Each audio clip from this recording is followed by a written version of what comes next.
Budget ಏನು ಕರ್ನಾಟಕಕ್ಕೆ ಏನೂ ಕೊಟ್ಟಿಲ್ಲಲ್ಲ. ಕರ್ನಾಟಕ ಜನತೆಗೆ ಏನು ಸಿಕ್ಕಿದೆ? ನೀರಾವರಿಯೊಳಗೆ ಆದ್ಯತೆ ಸಿಗಲಿಲ್ಲ, ಕೃಷಿಗೆ ಆದ್ಯತೆ ಸಿಗಲಿಲ್ಲ, ರೈತರಿಗೆ ಸಾಲ ಸಿಗ್ತಕ್ಕಂಥ ನಬಾರ್ಡ್ ಅಸಿಸ್ಟೆನ್ಸ್ ಕಡಿಮೆ ಆಗೋಯ್ತು, ಯಾವುದೇ MSP ಹೆಚ್ಚಿಗೆ ಮಾಡಿಲ್ಲ.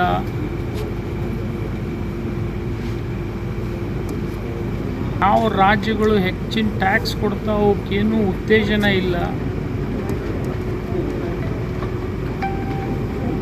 ಹೆಚ್ಚಿನ ಟ್ಯಾಕ್ಸ್ ಕೊಡ್ತಕ್ಕಂಥ ದುಡ್ಡು ತೊಗೊಂಡೋಗಿ ಕಡಿಮೆ ಕೊಡ್ತಕ್ಕಂಥ ರಾಜ್ಯಕ್ಕೆ ಟ್ಯಾಕ್ಸ್ ಕೊಡ್ತಕ್ಕಂಥ ಅನುದಾನ ಹೆಚ್ಚು ಮಾಡಿದರೆ ಆಗೋದೇನಿದೆ ಜನಸಂಖ್ಯೆ ಆದಾಗ. ಮಹಾರಾಷ್ಟ್ರ ಸೆಕೆಂಡ್ ನಾನೇ, ದೆನ್ ಈಗ ಉಳಿದಿದ್ದೆಲ್ಲ ಸ್ಟೇಟ್ಸ್ ಬರ್ತವೆ.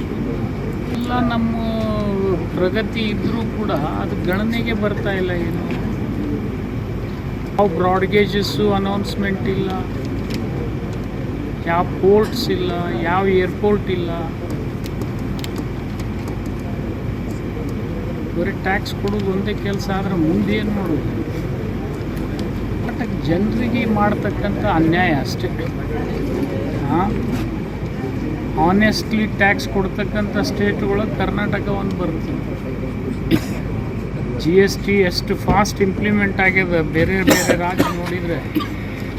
ಬಜೆಟ್ ಏನು ಕರ್ನಾಟಕಕ್ಕೆ ಏನೂ ಕೊಟ್ಟಿಲ್ಲಲ್ಲ.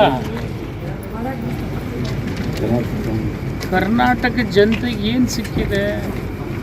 ನೀರಾವರಿಯೊಳಗೆ ಆದ್ಯತೆ ಸಿಗಲಿಲ್ಲ, ಕೃಷಿಗೆ ಆದ್ಯತೆ ಸಿಗಲಿಲ್ಲ, ರೈತರಿಗೆ ಸಾಲ ಸಿಗ್ತಕ್ಕಂಥ ನಬಾರ್ಡ್ ಅಸಿಸ್ಟೆನ್ಸ್ ಕಡಿಮೆ ಆಗೋಯ್ತು, ಯಾವುದೇ MSP ಹೆಚ್ಚಿಗೆ ಮಾಡಿಲ್ಲ.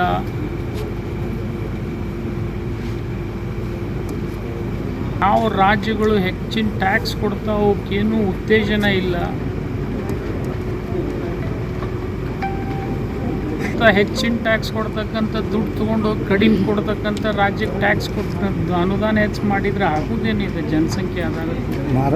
ಮಹಾರಾಷ್ಟ್ರ ಸೆಕೆಂಡ್ ನಾನೇ, ದೆನ್ ಈಗ ಉಳಿದಿದ್ದೆಲ್ಲ ಸ್ಟೇಟ್ಸ್ ಬರ್ತವೆ. ಎಲ್ಲ ನಮ್ಮ ಪ್ರಗತಿ ಇದ್ದರೂ ಕೂಡ ಅದು ಗಣನೆಗೆ ಬರ್ತಾ ಇಲ್ಲ. ಏನು ಯಾವ ಬ್ರಾಡ್ಗೇಜಸ್ಸು ಅನೌನ್ಸ್ಮೆಂಟ್ ಇಲ್ಲ, ಯಾವ ಪೋರ್ಟ್ಸ್ ಇಲ್ಲ, ಯಾವ ಏರ್ಪೋರ್ಟ್ ಇಲ್ಲ.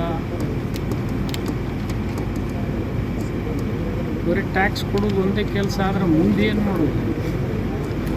ಬಟ್ ಜನರಿಗೆ ಮಾಡ್ತಕ್ಕಂಥ ಅನ್ಯಾಯ ಅಷ್ಟೇ.